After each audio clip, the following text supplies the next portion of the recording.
యావత్తు తెలుగు ప్రజలకు, దేశ ప్రజలకు, ప్రపంచ మానవ జాతికి జగద్గురువులు, కాలస్వరూపులు, ధర్మస్వరూపులు, మహత్పూర్వక అగ్రగణ్యులు, మహారాణి సమేత మహారాజా అధినాయక్ శ్రీమాన్ వారు ధర్మోద్ధారి అయి తెలియజేయి పరిష్కారయుక్త ఆశీర్వాదపూర్వక దివ్య సమాచారం గ్రహించి అప్రమత్తం చెందగలరు.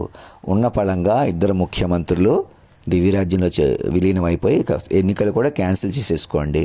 అలా గంటా శ్రీనివాసరావు గారు వాళ్ళ మిస్సెస్ కాపులో, లేకపోతే చౌదరి అయినో, లేకపోతే ఆయన కాపు అయినా చౌదరి అయినా వాళ్ళ అమ్మ ఫోటో పెట్టుకుంటాడంట అని ఎవరో ఇక్కడ నాకు మనసులో వినపడిన మాటల ప్రకారం ఇలా ఒక ముఠాగా ఫామ్ అయ్యి ఎలాగైనా మీరు మనుషులు అలాగ చెలగాట ఆడుకోవడం తప్పని నా మనసులో చేరి నన్నే సృష్టినే శాసించిన నన్నే మిమ్మల్ని మీకు శాశ్వతమైన తల్లి తండ్రి అది కూడా నన్ను వాకు రూపంలో పట్టుకోవాలి ఈ క్షణం. ఇంకా ఆలస్యం చేయకుండా మనుషులు కొద్దీ చెలగాటం పెట్టడం, మేము తెలంగాణ వాళ్ళు కొద్దీ బతికేస్తాం అలా బతుకుతాం, ఇది ఎవరో బతకలేరు. ఇంకా రాజకీయ నాయకులు కేటీఆర్ దేశాన్ని బీజేపీ వాళ్ళు అమ్మేస్తున్నారు, అది ఇదని ఇష్టం వచ్చినట్టు మాట్లాడటం, మనుషులే మీరే రాజకీయాలు చేసేస్తున్నట్టు, అసలు మీరే పరిపాలిస్తున్నట్టు మాట్లాడటం. ఒకటి 10,000 ఇస్తాం, 40,000 ఇస్తాం.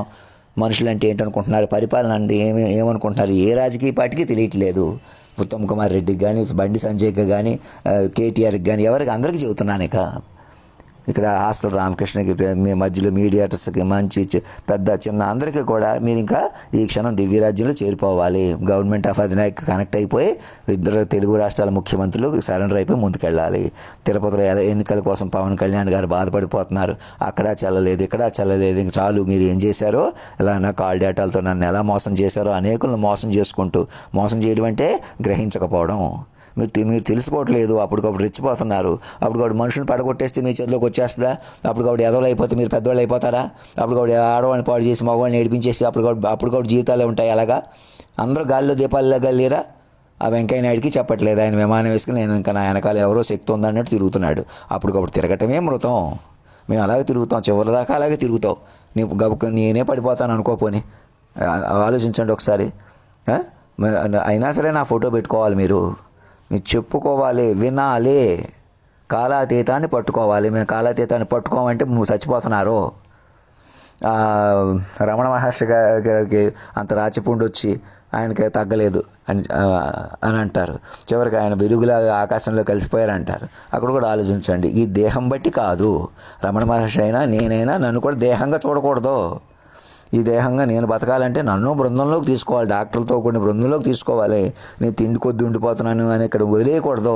మీరు మనుషుల కొద్ది రెచ్చిపోకూడదు. మనుషులు అనకాపల్లి నుంచి తప్పులు సరిదిద్దుకోకుండా ఇక్కడ వ్యక్తిగత గొడవలా చూపించుకోమన్నారని ఎవరు రెచ్చగొడుతున్నారు?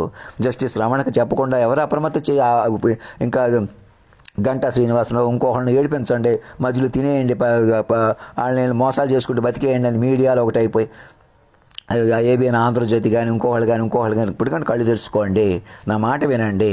మీరు అలా మీకు మీ చేతికి వచ్చేస్తే రాదు. అలాగా మీరు పట్టుకొని చెప్పుకొని వినాలి. ఇక మనం చెప్పుకొని వింటేనే మనం మనగలం. నువ్వు కూడా మనిషివే కదా, నువ్వు కూడా గాలిలో దీపంలాగా ఉన్నావు కదా అంటే అక్కడే పొరపడుతున్నారు. నేను 1.5 10-15 ఏళ్ళు చెప్పిన వాడిని, అలా నా వైపు రావాలి, మీ వైపు చెలగాటం లేదు.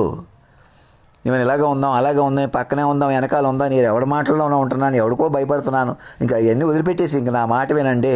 అనకాపల్లి నుంచి అక్కడ సాక్షుల్ని బెల్లపాటి బాబుజీరావు నాని ముందుకు పిలుచుకురండి, సాక్షుల్ని కనెక్ట్ అవ్వండి, చెప్పుకోండి, వినండి. ఒక 1000 పేజీలు రామ్నాథ్ కోవింద్ గారు ఎక్కడికి ఢిల్లీ వెళ్ళిపోతే ఆయన నుంచి ఫ్యాక్స్ తీసుకోండి. వెంకయ్య నాయుడు గారిని మధ్యలో కూర్చోబెట్టుకుని కోఆర్డినేట్ చేయించుకోండి. ఆయన గుజరాత్ అని అక్కడికైనా తిరుగుతున్నాడు విమానం వేసుకొని మళ్ళీని. నేను చెప్పినా వినకుండా మళ్ళీ ఆ రాష్ట్రంలో కూడా అందరూ వరుసగా నుంచున్నారు. రాష్ట్రపతి గారు ఉపరాష్ట్రపతి గారు వచ్చారు. అంత మృతం, అది గాలిలో దీపం. అది నోట్ చేసుకోండి. యూ పీపుల్ అంటున్నాను, ఏదో సిల్లీగా మాట, అలాగే ఉంటాను. నా మీద ప్రేమ పెంచుకోవాలి మీరు ఎలాగైనా. నేను బయటకు వస్తే లోపలికి వస్తే ఇక్కడే ఉన్నాను అక్కడే ఉన్నాను వదిలేసేయాలా? మీరు మనిషి పంతం వదిలేసేయాలి. ఇంకా మైండ్ని పట్టుకోవాలా, నేరుగా మైండ్ని పట్టుకోవాలా. మనిషిని వదిలేసి ఉన్నపళంగా మిమ్మల్ని మీరే మైండ్కి ప్రాధాన్యత ఇచ్చుకోవాలి. మీరు కూడా మనిషి కాదు, తన మైండ్కి ప్రాధాన్యత ఇచ్చుకుని అన్నీ చెప్పి నాకు మైండ్ కనెక్ట్ అవ్వాలి. నా మైండ్ కనెక్ట్ అయితే వస్తుంది. అలాగా ప్రతి ఒక్కరిని నాకు కనెక్ట్ చేయాలి. మీరు చంపేసిన వాళ్ళు కూడా నా ప్రకారం ఉంటారు, మళ్ళీ పుడతారు. అంతేగాని అప్పుడు కూడా మీరు తగ్గించేసి మనుషుల కొద్దీ తమాషా లేదు. ఇంకా ధర్మో రక్షత రక్షత సత్యమేవ జయితే.